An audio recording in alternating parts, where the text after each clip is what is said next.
उसने बोला, बेटा मेरी तेरी मासूम सा चेहरा देखकर, तेरा मासूम सा चेहरा देखकर हम तेरे घर वाले को ना ठीक करके भेजेंगे, तेरी काम मारे अभी तक।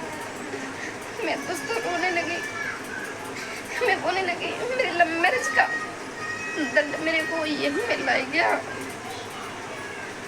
मैं सोचने लगी दुनिया मेरे में पत्थर मारेगी कि ले कर ले लव मैरिज। मैंने सोचा था दोस्तों, अगर मेरे पति को कुछ हो जाता मैं जिंदा नहीं रहती थी, क्योंकि लोग मेरे को जीने नहीं देते थे, मेरे को पता था। दोस्तों कैसे हो आप सभी, आशा करती हूँ कि ठीक ही होंगे। तो मैं हूँ दोस्तों सर्विस, आप देख रहे हो मेरा channel family blog M service.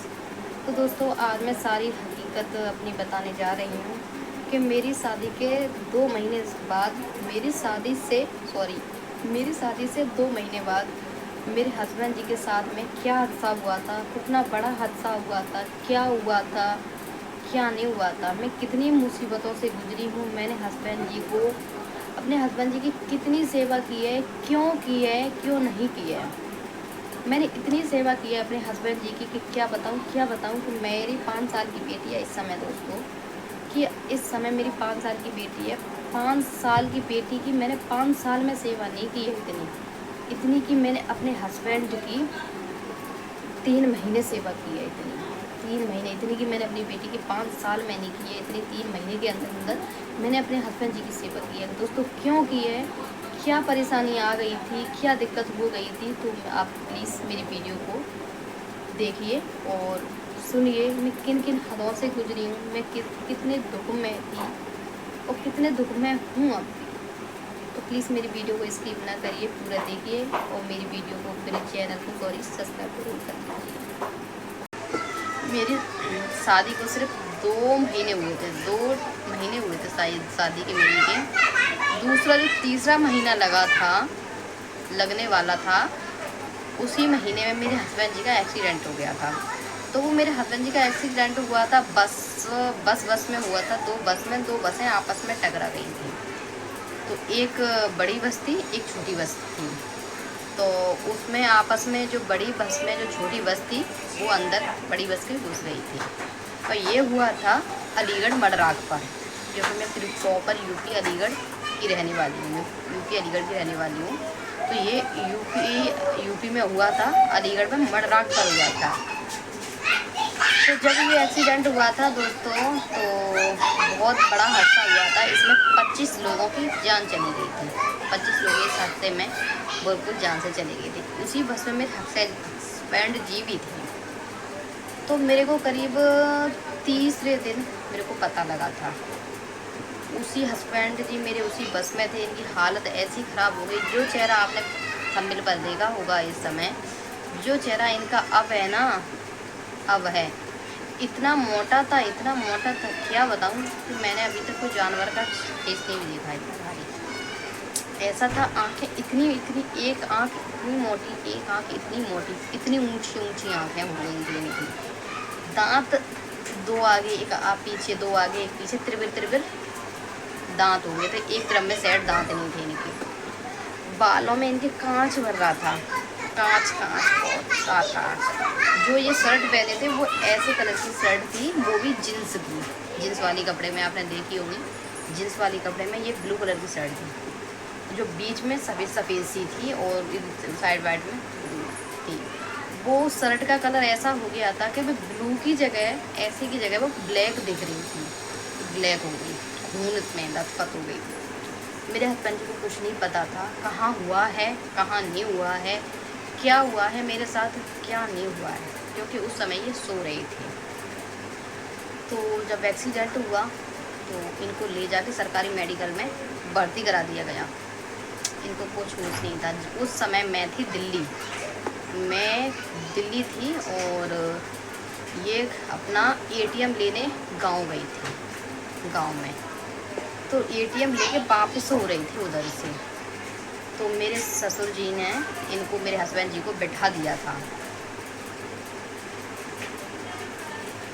मेरे हस्बैंड जी ने मेरे ससुर जी को बैठा दिया, ससुर जी ने हस्बैंड जी को बैठा दिया था तो दोस्तों मेरे हस्बैंड जी को तीसरे दिन होश आया और जो मेडिकल वालों ने मेरे हस्बैंड जी की छुट्टी कर दी। वीडियो थोड़ी मेरी लंबी हो जाएगी मगर सुनना ज़रूर, इसकी मत करना प्लीज़ वीडियो को। तो छुट्टी कर दी थी कि क्योंकि इनका हमको कुछ ही नहीं पता था, कोई वहाँ पहुँचा ही नहीं था। छुट्टी कर दी, इनका अंगूठा खुद पकड़वा के अंगूठा निशानी ले ली थी कि इस बंदे का कोई नहीं आ रहा है, इसका कोई नहीं है। सरकारी मेडिकल था, उन्होंने इनकी छुट्टी कर दी थी। छुट्टी मतलब अंगूठा ले लिया था, लेटे थे, कोई ट्रीटमेंट नहीं चल रहा था, इनको कुछ पता नहीं था मैं कहाँ लेटा हूँ क्या नहीं। अचानक इनको बाथरूम लगी तो एक बंदे से बोला कि मैं कहाँ हूँ, मेरे हस्बैंड जी ने। वो दिन दोस्तों मेरे को याद आता है ना तो बहुत दुख होता है मेरे को। मैं सोचती हूँ कि खास पता नहीं मेरी किस्मत से या अपने माँ बाप की किस्मत से मेरे हस्बैंड जी आज मेरे साथ है। जब मैं सोचती हूँ ना ये सब, ये किसी को बताती हूँ तो मैं ये सोचती हूँ कि मैंने दूसरा जन्म ले लिया है, पहला जन्म नहीं, मैं दूसरे जन्म में पड़ गई, ऐसा लगता है मेरे को। तो पूछा कि मैं कहाँ हूँ, किसी और ने मरीज ने बताया मेरे हस्बैंड जी को कि आप हॉस्पिटल में हो, आपका एक्सीडेंट हो गया है।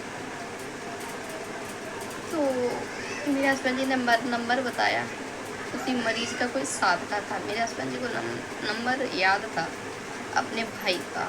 मेरे अपने भाई पे फ़ोन गया, मैं राह देख रही थी, मेरे हस्बैंड जी आ रहे होंगे, रात हो गई, शाम हो गई, आ रहे होंगे। दोस्तों नहीं, आधी रात हो गई, शायद लेट हो गए होंगे, अब आ रहे होंगे। दोस्तों नहीं, फिर मैंने सुबह हो गया दोस्तों, मैंने अब आ रहे होंगे, खाना बना लो, पूरी रात के चले आ रहे हैं, हम भूखे होंगे। दोस्तों नहीं, आटा गूंदने वाली थी, तभी मेरे जेठ की लड़की मेरे पास आई, कैसे कहने लगी, चाची आटा मत गूंद, गाँव में चलो, चाचा को कुछ हो गया है। तो वहीं पर मैं गिर गई, वहीं पर मैं गिर गई पछाड़ खा के। फिर मेरी जेठ की लड़की ने मेरे से झूठ बोल दिया कि चाची कुछ नहीं, मैं तो झूठ बोल रही थी, कुछ नहीं हुआ है। मेरे को फिर यकीन नहीं हुआ कि बच्चे के मुँह पे सच निकलती है, झूठ नहीं निकलती है। तो मैं अपने जेठ के पास पहुँची, जेठ के पास जेठ मेरे को ले जाने से इनकार कर रहे थे कि तू मत जा, तू क्या करेगी, हम जा रहे हैं। मगर दोस्तों मेरी लव मैरिज शादी थी, मेरे को कहाँ रहा जाता था, क्योंकि मेरी मर्जी थी, शादी की थी, सिर्फ 2 महीने साथ रही थी, ज़्यादा दिन हो जाते तो फिर भी मैं तसल्ली होती। मैंने बोला नहीं तुम ले जाओ मगर मैं जाऊँगी। तो उस समय मेरे पास 6 रुपये पड़े थे, बस डिब्बा में दाल का डिब्बा था, उसमें 6 रुपये पड़े थे। मेरा जेठ मेरी जेठानी मुझे लेकर यूपी आए, अलीगढ़ MO एक पैसेंजर ट्रेन है, उससे मैं आई। बारिश पड़ रही, बहुत तेज तूफान आ रहा है, बारिश में भीगते ही कपड़े आई मैं, वो लोग भी सारे अब भीगते। और दूध वाले डिब्बे में दोस्तों चढ़ गए सारे। एक जो मेरे हमारे पास में सीट पे बैठा था, उसको हमने, एक बुढ़ा था काफ़ी, जो कि कुछ जानकार, जो ट्रेन में कुछ उनका रिश्तेदार था, कुछ भी सही, मतलब बोलते हैं ना कि अब मेरे को आ नहीं रहा है वो सब, तो कि कोई जानकारी होती है, जैसे ट्रेन चलाने वाले हैं उनसे क्या बोलते हैं, रिश्ते थोड़ा रिलेशन हो जाता है, क्या बोलते हैं, मेरे को इतना याद नहीं आ रहा, ऐसे था वो बंदा।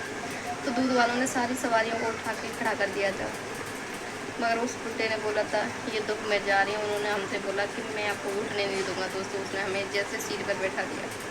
दोस्तों बारिश हो रही, दोपहर में मैं अपने हस्बैंड जी के पास हॉस्पिटल आई। हॉस्पिटल में बोला मेरे हस्बैंड जी कहाँ हैं। दोस्तों मेरे हस्बैंड जी की हालत देख के मैं वापस हो गई, बोली मेरे पति नहीं है, ये मेरे पति नहीं है। काफ़ी लोग बोले आप ही पति हैं, मेरे पति नहीं है।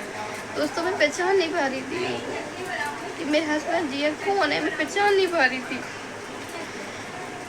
फिर मेरे हस्बैंड जी के 2-4 पैंट की चैन भी खुली थी, शर्ट को उतार दी थी, खून में लथपथ थे, पैंट फटी हुई थी।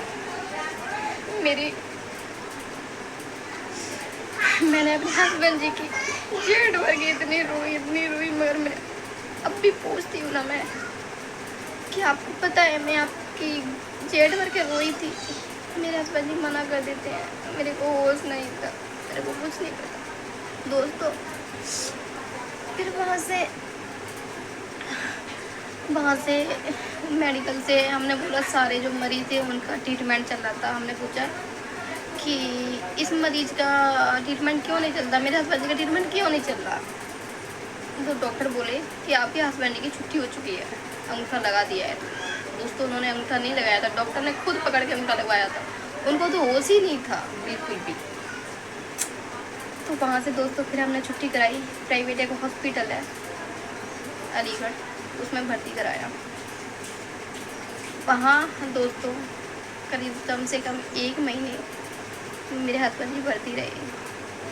वहाँ पर दोस्तों हस्बैंड जी की हालत देखकर उसी दिन मैं भी तबीयत डाउन हो गई। बराबर में दोनों के पलंग पड़े हुए थे, इधर बराबर में मेरे हस्बैंड जी का बोतल लग रही थी, उधर ही बगल में मेरी बोतल चढ़ रही थी। दोस्तों मैं भी काफ़ी परेशान हो गई, मैं भी बेहोश हो गई थी। फिर मेरे हस्बैंड जी का ट्रीटमेंट चला दोस्तों। रात में मैं सोती नहीं थी, हस्बैंड जी के पैर के पास बैठी रहती थी। कुछ खाओगे नहीं खाना, कुछ खाओगे नहीं खाना। दोस्तों 1-2 चम्मच दूध पिलाती थी, कुछ खाओगे, बैठी रहती थी। दोस्तों एक बड़ा डॉक्टर था, डॉक्टर ने मेरे को बुलाया। वो डॉक्टर जो डॉक्टर नहीं थी ना उस हॉस्पिटल की, उसका बाप था वो जो डॉक्टर था। तो दोस्तों मेरे हस्बैंड जी का ऑपरेशन हुआ, ये होठ यहाँ तक लटका दिया, चीर दिया बिल्कुल। तो ये उस पर कंप्यूटर था, वो फ़ोटो खींच के लेके आया, उसने मेरे को दिखाया कि ऐसे ऑपरेशन किया था हमने। तो उस फोटो को देख के मैं बेहोश हो गई, वहीं पर मैं गिर पड़ी। मेरे जेठ ने उस कंप्यूटर को डांटा, बोला कि तूने क्यों दिखाया उसे, हमें दिखा देता। मेरा दोस्तों मैं बेहोश हो गई वहाँ पे। फिर मेरे को डॉक्टर ने दवा वगैरह दी, मेरी तबीयत ठीक हो गई। फिर मेरे हस्बैंड जी को दोस्तों 3 महीने के लिए दांतों को सिल दिया गया, जैसे फटा हुआ कपड़ा सिल देते हैं ना सिलाई से, ऐसे सिल दिया गया 3 महीने के लिए दोस्तों। 3 महीने मायने रखते हैं। एक एक बूंद से अपने पति को मैंने दोस्तों ऐसे उठ के खड़ा किया, जैसे कि मैंने अपने बेटी है मेरी 5 साल की, उस बेटी की सेवा नहीं की है मैंने, अपने पति की सेवा की है। एक एक बूंद से मैंने अपने पति को 3 महीने तक जान रखी थी। 3 महीने तक मैंने अपने पति को एक एक बूंद डाल के, जैसे कि बच्चा इतना बड़ा पेट एक बूंद में दोस्तों कैसे भर जाएगा, एक एक बूंद डालती थी, बार बार पूछती थी और खाओगे और खाओगे। एक डिब्बा दिया था डॉक्टर ने 14 का दोस्तों, मेरे हस्बैंड जी को स्मेल आती थी उसकी, तो मैं दोस्तों छुप छुप के घोर के लाती थी, बोलते थे कि इसको डाल के मत लाकर। मैं दुबक के छुप के लेके आती थी उस प्रोटीन को, कि तुम में ताकत आएगी, तुम खड़े हो जाओगे। दोस्तों एक फ़ोटो था मेरे हस्बैंड जी का, इतना सा शादी से पहले रखती थी, मैं कॉलेज वगैरह जाती थी, उस फ़ोटो को रखती थी हर समय यहाँ पे। उस फ़ोटो को ले लेकर मैं रोती थी, खास क्या थी और क्या हो गए दोस्तों। ऐसे हो गए थे 70 साल का बुढ़ा। उस फोटो को देख लेती थी दोस्तों, रोती थी। मेरी ज़िंदगी में मेरे नसीब में क्या लिखा था, ये इतनी सी उम्र में इतना सारा दुख नहीं देख पाऊँ, मैंने नहीं सोचा था मेरे को देखने को मिलेगा। दोस्तों मैंने दुख गुजरा है, एक क्या बताऊँ बहुत ज़्यादा। दूसरा दोस्तों मेरा घर नहीं, खाली प्लाट पड़ा है। थोड़े दिन तक मैं अपनी जेठानी के घर में रही, अपने हस्बैंड जी को लेके। जब एक्सीडेंट के बाद मेरी बेटी हो गई 1 साल की दोस्तों, चाहे कोई जेठानी हो, चाहे कोई भैया हो, कोई भी हो, कोई किसी का साथ नहीं रहता। वो मतलब वो लोग ये समझते थे कि ना इसको उल्टा सीधा बोले जब रखें, हमारे घर में रह रही है तो कोई एहसान, मतलब एहसान था उनका, बनता ही था वही हक बोलने का।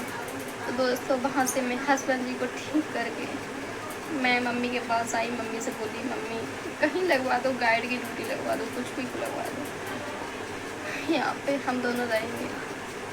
मेरे पापा ने मेरे हस्बैंड जी की गाइड की ड्यूटी लगवा दी। लॉकडाउन में मेरे हस्बैंड जी गाइड की ड्यूटी कर रहे थे।